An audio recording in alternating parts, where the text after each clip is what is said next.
लेकिन अब बात करते हैं the best thing about this movie. Nag Ashwini, you deserve credit for making this movie, लेकिन इस मूवी में कुछ ऐसे ग्लेयरिंग इश्यूज है बीच बीच में जिनके बारे में बात करना ही पड़ेगा, क्योंकि आई डोंट थिंक सो कि कोई भी इसके बारे में बात करने वाला है, क्योंकि ये जो सारी चीज़ें हैं ये आपको पूरे मूवी का देखने का एक्सपीरियंस मेक और ब्रेक कर सकते हैं। और इसका एग्जाम्पल मैंने मेरे आंखों से देखा है, क्योंकि मेरे साथ मेरे दो दोस्त थे और दोनों का एक्सपीरियंस इस एक चीज़ की वजह से डिसअपॉइंटमेंट जैसा ही हो गया था। लेकिन having said that, apart from उतना समझ लो 20-25 मिनट का जितना भी सारा सेक्शन है उसको अगर छोड़ दिया जाए तो other than that the movie is really an experience. लेकिन अगेन वो 20-25 मिनट बहुत ही ज़्यादा हैम्पर करते हैं आपके पूरे ओवरऑल मूवी वॉचिंग एक्सपीरियंस को।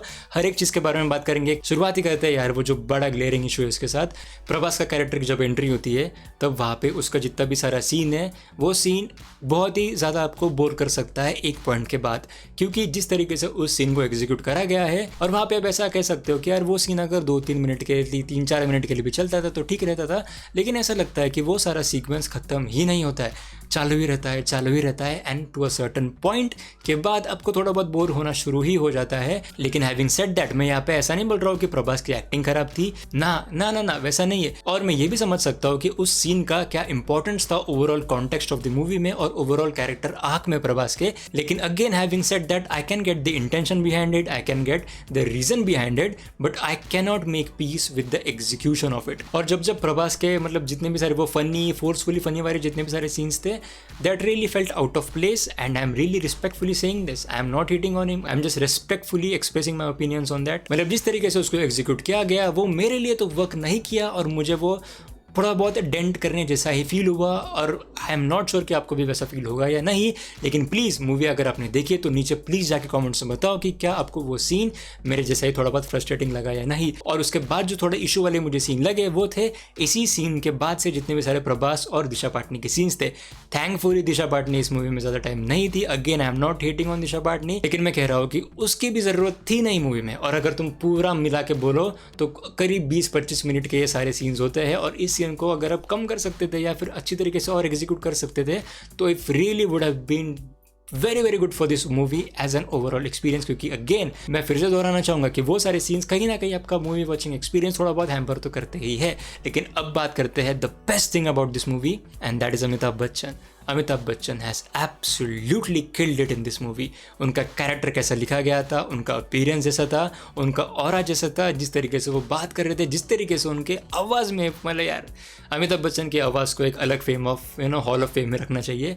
Amitabh Bachchan absolutely killed it in this movie. हर एक चीज़ उनके कैरेक्टर के बारे में अच्छी थी, उनके एक्टिंग के बारे में अच्छी थी, एंड क्या फाइट सीन्स करे उन्होंने भी। मुझे पता है कि वो नहीं थे, मतलब डेफिनेटली बॉडी डबल वगैरह यूज़ किया होगा काफ़ी सीन्स के टाइम पे, लेकिन फिर भी Amitabh Bachchan really stands out in this movie. Nice job. अब बात करते हैं जो इसकी ओवरऑल वर्ल्ड बिल्डिंग है नाग अश्विन की। तो हाँ, अगर उस 20-25 मिनट को छोड़ दिया जाए तो जितने भी सारे अटेम्प्ट्स थे पूरी वर्ल्ड एक्सप्लेन करने के लिए मूवी में, that was again good. Again वहाँ पे भी थोड़े बहुत हिकअप्स थे कुछ मूवी में कैमियोस डालने के चलते, लेकिन ठीक है उनके बारे में थोड़ा बहुत आगे जाके बात करेंगे। लेकिन एज ए सेट जितने भी सारे वर्ल्ड बिल्डिंग के जितने भी सारे सीन्स थे, जिस तरीके से एक्सप्लेन करने की कोशिश करी और जिस तरीके से नाग अश्विन ने पूरे डिस्टोपियन फ्यूचर को इमेजिन किया है लिंकिंग इट टू महाभारत, मतलब महाभारत को जिस तरीके से मॉडर्न वे में उन्होंने लिंक किया है, that was the base of this movie. और अगर वो रॉन्ग हो जाता तो मूवी खत्म हो गई थी वहीं पे। विजुअल्स वगैरह कुछ भी काम नहीं करते, लेकिन वहीं पे मूवी खत्म हो जाती थी। लेकिन हाँ, उस चीज़ को अच्छी तरीके से उन्होंने एस्टैब्लिश किया है, मैथोलॉजी को और टेक्नोलॉजी को या फिर फ्यूचरिस्टिक चीज़ों को नाइसली उन्होंने ब्लेंड किया है। Good job once again. फिर जो भी कॉम्प्लेक्स वाली स्टोरी लाइन थी और जो भी शंबाला में स्टोरी लाइन थी, वो दोनों ही स्टोरी लाइन्स अच्छे थे एज़ कम्पेयर टू जितनी भी सारे काशी में जितनी भी सारी स्टोरी लाइन टेक प्लेस करी थी। और वहाँ पे भी मैं स्पेशल मेंशन करना चाहूँगा अगेन कमल हसन। नाइस। और स्पेशली जो भी उनका एक्सपेरिमेंट वाला जितना भी सारा साइड था, जितने भी सारा साइंस वाला, एक्सपेरिमेंट वाला, प्रोफेसी वाला जितना भी सारा साइड था, उसके बारे में हमने पहले काफ़ी बार बात करी थी। लेकिन आई कैन से कि हाँ, वो भी काफ़ी इंटरेस्टिंग था। Nag Ashwin deserves credit for the world building that he has attempted to do, and he has not just attempted but he has succeeded. फिर अब तुम्हें मूवी की बेस्ट थिंग बताओ। मूवी की बेस्ट थिंग थी उसका climax.